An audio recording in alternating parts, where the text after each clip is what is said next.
ജന്മദിനം വൈക്കം മുഹമ്മദ് ബഷീർ ഭാഗം 2. ഞാൻ യാത്ര പറഞ്ഞ് എണീറ്റു തെരുവിൽ ഇറങ്ങി നടന്നു. എൻ്റെ പിറകിൽ ആ CID. മണി 2. ഞാൻ തളർന്ന് അവശനായി മുറിയിലെ ചാരുകസേരയിൽ കിടക്കുകയായിരുന്നു. നല്ല വസ്ത്രങ്ങൾ ധരിച്ച് സുഗന്ധം പൂശിയ അപരിചിതയായ ഒരു സ്ത്രീ എൻ്റെ മുറിയുടെ വാതിൽക്കൽ വന്നു. ദൂരദേശത്തുകാരിയാണ്. വെള്ളപ്പൊക്കം മൂലം നാട് നശിച്ചുപോയി. എന്തെങ്കിലും സഹായം ചെയ്യണം. നേരിയ പുഞ്ചിരിയോടെ അവൾ എന്നെ നോക്കി. മാറിടം കട്ടിളപ്പടിയിൽ അമർത്തിക്കൊണ്ട് എന്നെ നോക്കി. എൻ്റെ ഹൃദയത്തിൽ ചൂട് പരത്തിക്കൊണ്ട് ഒരു വികാരം ഉദിച്ചു. അത് ആളിപ്പടർന്ന് എൻ്റെ നാഡീഞരമ്പുകളിലെങ്ങും വ്യാപിച്ചു. എൻ്റെ ഹൃദയസ്പന്ദനം എനിക്ക് കേൾക്കാമെന്ന് തോന്നി. അപകടം പിടിച്ച ഒരു ഭയങ്കര നിമിഷം. സഹോദരി, എൻ്റെ പക്കൽ ഒന്നുമില്ല. നിങ്ങൾ വേറെ ആരോടെങ്കിലും ചെന്ന് ചോദിക്കൂ. എൻ്റെ പക്കൽ ഒന്നുമില്ല.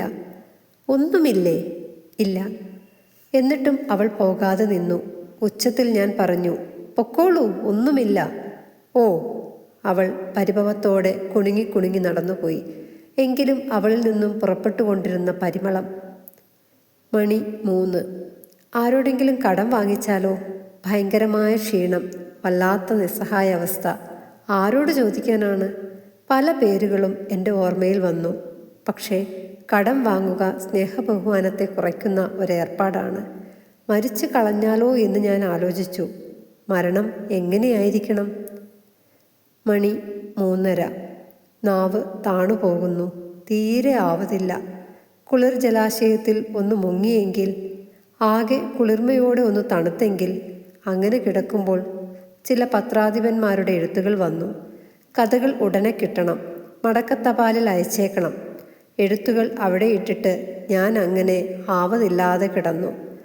ബാങ്ക് ക്ലർക്ക് കൃഷ്ണപിള്ളയുടെ വേലക്കാരൻ പയ്യൻ ഒരു തീപ്പെട്ടിക്കോലിന് വന്നു. അവനെക്കൊണ്ട് ഒരു ഗ്ലാസ് വെള്ളം വരുത്തിച്ചു. ഞാൻ കുടിച്ചു. സാറിന് സുഖമില്ലേ?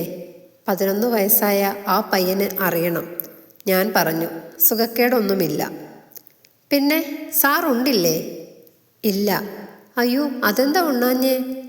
ആ ചെറിയ മുഖവും കറുത്ത കണ്ണുകളും ഉടുത്തിരിക്കുന്ന കരിപുരണ്ട തോർത്തും അവൻ ജിജ്ഞാസയോടെ നിൽക്കുകയാണ്. ഞാൻ കണ്ണടച്ചു.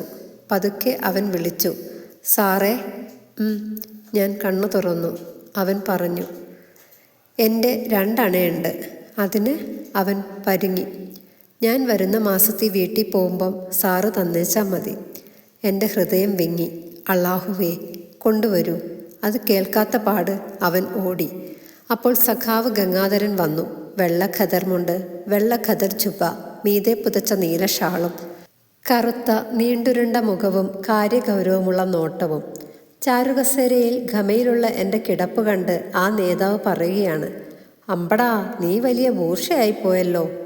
എൻ്റെ തലയ്ക്ക് നല്ല കറക്കമുണ്ടായിരുന്നെങ്കിലും എനിക്ക് ചിരി വന്നു.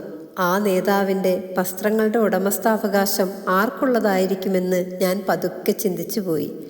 എനിക്ക് പരിചയമുള്ള ഓരോ രാഷ്ട്രീയ പ്രവർത്തകന്മാരുടെയും ചിത്രം എൻ്റെ ഭാവനയിൽ വന്നു.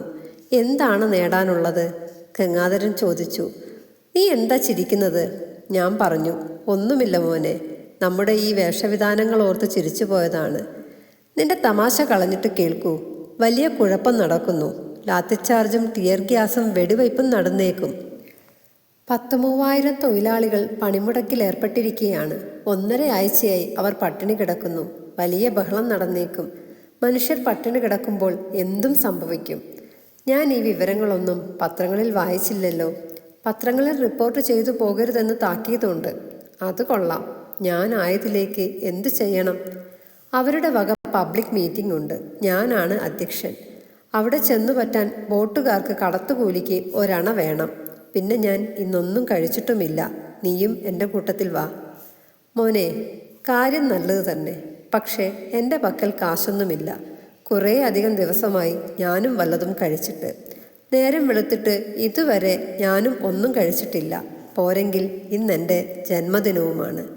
ജന്മദിനം? നമുക്കൊക്കെ എന്ത് ജന്മദിനം? പ്രപഞ്ചങ്ങളിലുള്ള എല്ലാറ്റിനുമുണ്ടല്ലോ ജന്മദിനം.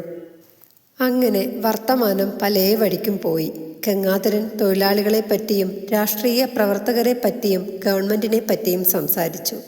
ഞാൻ ജീവിതത്തെപ്പറ്റിയും പത്രാധിപന്മാരെക്കുറിച്ചും സാഹിത്യകാരന്മാരെക്കുറിച്ചും സംസാരിച്ചു.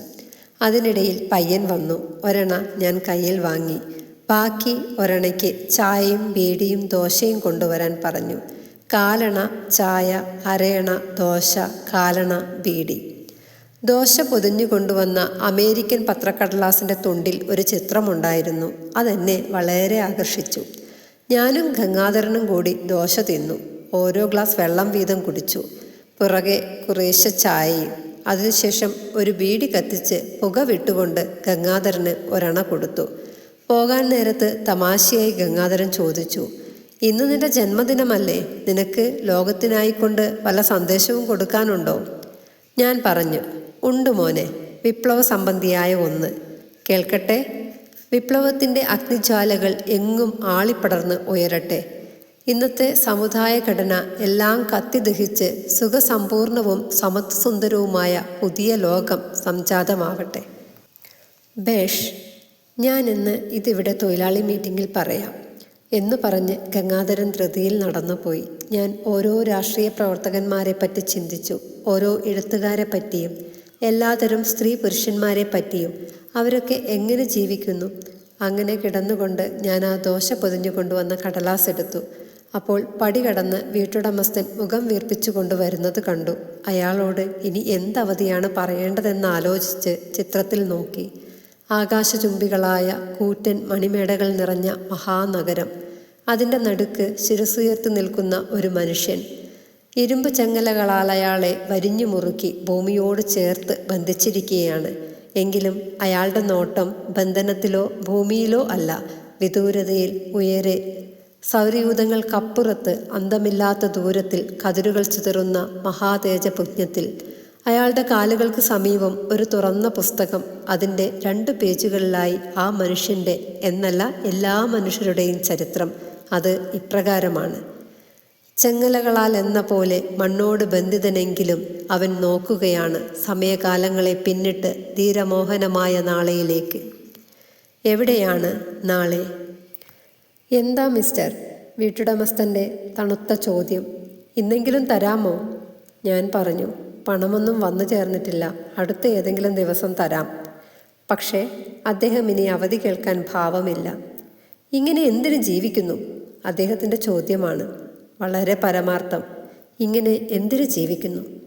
ഞാൻ ഈ കെട്ടിടത്തിൽ വന്നിട്ട് 3 കൊല്ലം തികയാറായി. 3 അടുക്കളയും ഞാൻ നന്നാക്കി. അതിനൊക്കെ ഇപ്പോൾ നല്ല വാടക കിട്ടുന്നുണ്ട്. ഈ 4ാമത്തെ സ്റ്റോർ റൂമും ഞാൻ മനുഷ്യയോഗ്യമാക്കി തീർത്തപ്പോൾ കൂടുതൽ വാടകയ്ക്കെടുക്കാൻ വേറെ ആളുകളുണ്ടത്രേ. കൂടുതൽ വാടക കൊടുക്കാമെന്ന് ഞാൻ സമ്മതിച്ചാൽ പോരാ, ഇറങ്ങി മാറിക്കൊടുക്കണം. ഇല്ല, എനിക്ക് സമ്മതമില്ല. ഇറങ്ങി മാറാനൊട്ട് ഭാവവുമില്ല. എന്താ ചെയ്യാൻ പോകുന്നത്? മണി 4. എനിക്ക് ഈ നാട് മടുത്തു. എന്നെ ആകർഷിക്കുവാൻ ഈ പട്ടണത്തിലൊന്നുമില്ല. നിത്യവും സഞ്ചരിക്കുന്ന റോഡുകൾ, നിത്യവും കാണുന്ന കടകളും മുഖങ്ങളും, കണ്ടതു തന്നെ കാണുക, കേട്ടത് തന്നെ കേൾക്കുക. എന്തൊരു മനംമടുപ്പ്! ഒന്നും എഴുതാൻ തോന്നുന്നില്ല. അല്ലെങ്കിൽ എന്താണ് എഴുതാനുള്ളത്? മണി 6. പ്രസന്നമായ സായാഹ്നം. കടൽ വിഴുങ്ങിയ ജ്വലിക്കുന്ന വൃത്തത്തിലുള്ള ചോരക്കട്ടയായ അന്തിമ സൂര്യൻ. കനകമേഘങ്ങൾ നിറഞ്ഞ പശ്ചിമ ചക്രവാളം. കര കാണാത്ത സമുദ്രം. തൊട്ട് അലകളിളകുന്ന കായൽ. തീരത്ത് സുന്ദരമായ ആരാമം. ഉടുത്തൊരുങ്ങി സിഗരറ്റും പുകച്ച് വിഹരിക്കുന്ന ചെറുപ്പക്കാർ. തെറിക്കുന്ന കണ്ണുകളോടെ വർണ്ണസാരികളും പറത്തി മന്ദസ്മേരവദനകളായി വിലസുന്ന യുവതികൾ. പ്രേമനാടകങ്ങളുടെ പശ്ചാത്തലമായി ഹൃദയം കുളിർപ്പിക്കുന്ന പാർക്കിലെ റേഡിയോ ഗാനവും. ഇടയ്ക്ക് പുഷ്പങ്ങളെ തഴുകി വരുന്ന സുഗന്ധവാഹിയായ ഇളം കാറ്റും. പക്ഷേ ഞാൻ തളർന്നു വീഴാൻ പോകുകയാണ്.